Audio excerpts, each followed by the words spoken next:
All right, dive in it again. This time it's Spanish insurance law. You guys really went all out with the sources on this one. Legal texts, academic papers, wow. Yeah, a real deep dive. We're going to break it all down, though. Not just the terms, but like what it all means for you, you know, in real life. Like how to actually use this stuff. Exactly. So, Yeah. first things first, what is insurance even? According to these sources, anyway. Well, they talk about this idea of risk transfer. That's transfer. Yeah, like imagine a community barn raising, but instead of building a barn, you're all chipping in for like financial protection. Okay. So everyone puts in a little bit, the premium. Right. That goes into a shared pool managed by the insurer, who the sources call the asegurador. Asegurador. If something happens, a covered event, what they call a siniestro. Siniestro. Okay, I like that word. Yeah, it's basically the unfortunate event that triggers your coverage. Right, so like a hailstorm damages my car. That hailstorm is the siniestro. Exactly. But, and this is important, the specifics of what's covered, that's all laid out in the insurance contract, right? And that's where Spanish law comes in. Specifically, the Ley 501980, which they shorten to LCS. Okay, yeah, the LCS is everywhere in these sources. It's kind of the foundation. Yeah. Lays out the roles of everyone involved, the rules of the game, so to speak. And importantly, it's got a strong focus on protecting consumers. So it's not just a bunch of legalese, it's actually looking out for the little guy. Exactly. Like, for instance, the LCS is very clear that a contract has to have consent, a clear object, and a valid cause. No funny business. Got to have all your ducks in a row. Right. And speaking of roles, these sources mention a few key players. You have the asegurador, which is the insurance company itself. They're the ones taking on the risk. Then there's a tomador de seguro, the policyholder who's paying the premiums.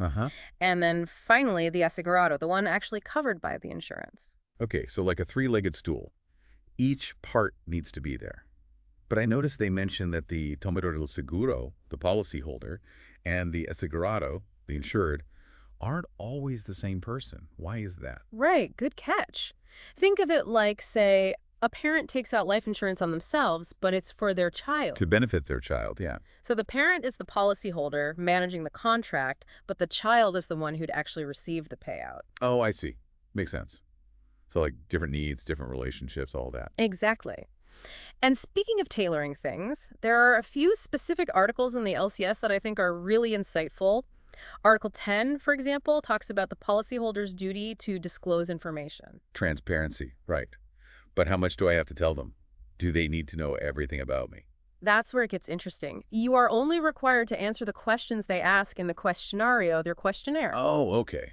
So no need to overshare. Nope.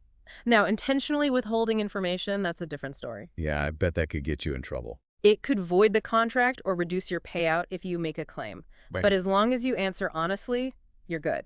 Honesty, the best policy, right? Exactly. And then there's Article 28. Okay. This one introduces the idea of seguro of valor estimado. Seguro of valor estimado. It means insurance at an agreed-upon value. Like, imagine you have a classic car. You insure it for a set amount. Okay. If it gets totaled, you get that amount, regardless of what the car is actually worth at the time. Interesting. So, like, it protects you if the value goes down. Yeah, from things like depreciation, exactly. Now, flip side, sobreseguro and infraseguro, overinsurance and underinsurance. Those sound tricky. Right, so overinsurance is like if you insure your apartment for way more than it's actually worth. You're paying too much then. Yep. And underinsurance is the opposite. Like, you insure your stuff for way less than it's worth. Then if something happens, you won't have enough to replace it. Gotcha. So finding that sweet spot is important. Exactly. And that's where understanding the different types of insurance comes in. These sources talk about personal insurance, property insurance, liability insurance, all sorts of things. Like different tools for different jobs. And then there are the premiums. Article 14 of the LCS is pretty clear. You got to pay up front. First one's due when you sign the contract, then you get a 1-month grace period for the rest. Grace period is nice, but better to stay on top of it. Definitely. Consistent payment keeps you covered.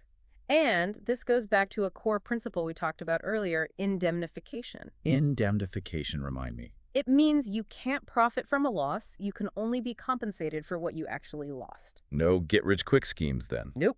Just getting back to where you were before the bad thing happened. And finally, the sources mention some other cool things like seguro, a perma riesgo, and franchises, ways to customize your coverage, really. Like building your own insurance package. Exactly, which is what this deep dive is all about.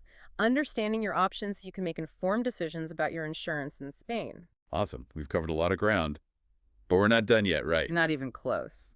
In the next part, we'll look at how these principles play out in real-life situations. Like, what happens when you buy a car or rent an apartment in Spain? Looking forward to it.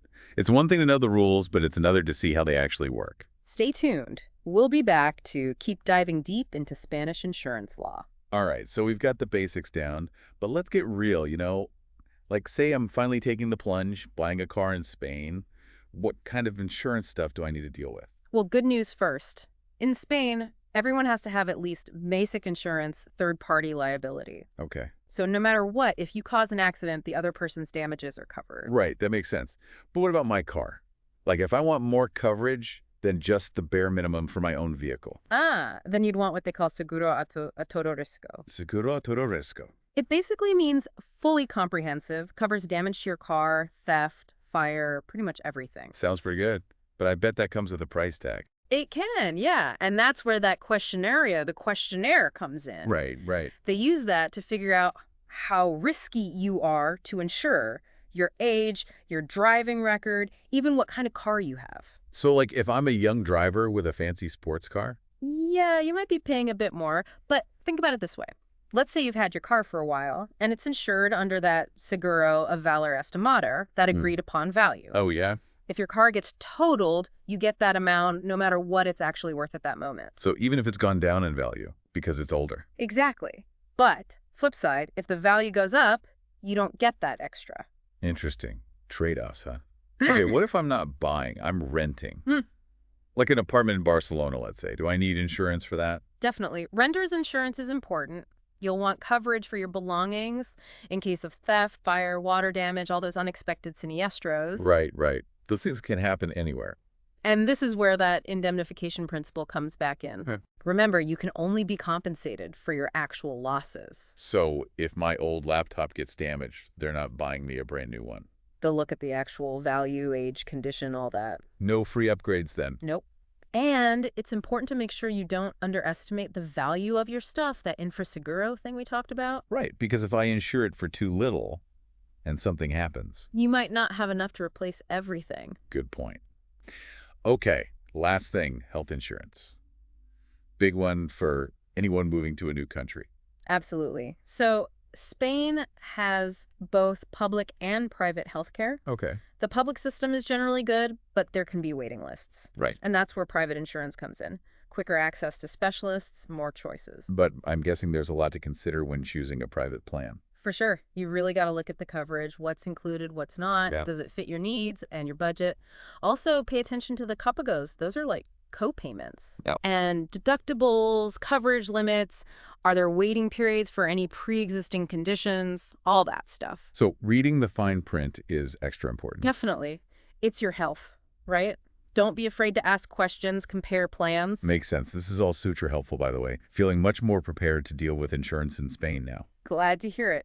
But we're not quite done with our deep dive. There are still some interesting legal bits in the LCS we need to unpack. Okay, what else is hidden in those articles? Back for the final round. We've covered a lot, but now it's time to get into some of the finer points, those little legal details tucked away in the LCS. Yeah, going a little deeper, seeing how it all really works. Perfect. Hit me with it. What are we looking at first? Well, Article 7's a good one. It talks about the roles of the tomador del seguro, the policyholder, and the asegurado, the insured. Right, right. And remember, they're not always the same person. Exactly. Like we said before with the life insurance example, the parent's the policyholder, but the child's the one actually insured. But why is this distinction so important legally speaking? Yeah, I'm curious about that. Well, it protects the insured person even if something's up with the policyholder. Okay.